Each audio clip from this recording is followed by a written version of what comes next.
सालों पहले राजा नाथ का शासन शिवानगर पर हुआ करता था। राजा की 3 रानियां थी।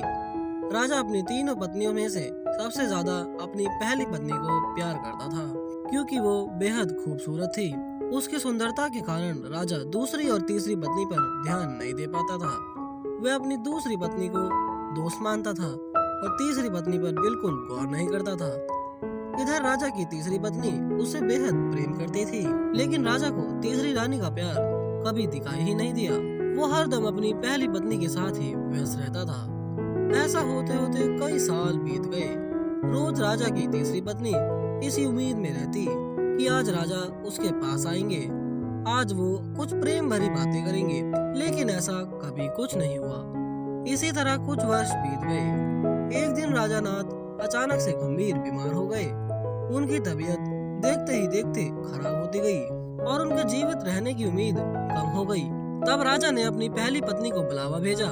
राजा की पहली पत्नी राजा के पास आई तो राजा ने उससे पूछा कि मेरी जीवित रहने की संभावना बहुत कम हो गई है और मैं भगवान के पास अकेले जाना नहीं चाहता हूँ, क्या तुम मेरे साथ चलोगी?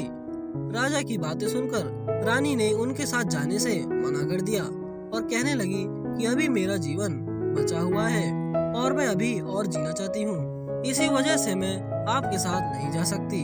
ऐसा कहकर पहली रानी राजा के कमरे से बाहर चली गई।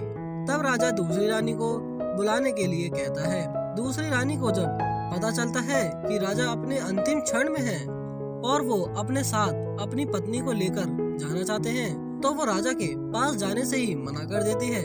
अपनी दोनों प्रिय रानी से निराश होकर राजा ने सोचा कि मैंने कभी अपनी तीसरी रानी को समय तो नहीं दिया और ना ही उस पर प्यार जताया, अब मैं उसे कैसे बुला सकता हूँ। राजा ऐसा सोच ही रहे थे, तभी तीसरी रानी बिना बुलाए राजा के पास पहुँच गई। तीसरी रानी को राजा की इच्छा पता होती है, इसलिए वह सीधे राजा से कहती है कि स्वामी, मैं आपके साथ चलने के लिए तैयार हूँ। रानी की बात सुनकर राजा को बहुत खुशी हुई, साथ ही उन्हें यह निराशा हुई कि उसने सारी जिंदगी उस रानी से ठीक तरह से प्यार नहीं जताया, लेकिन यही मुझसे सबसे ज्यादा प्रेम करती है।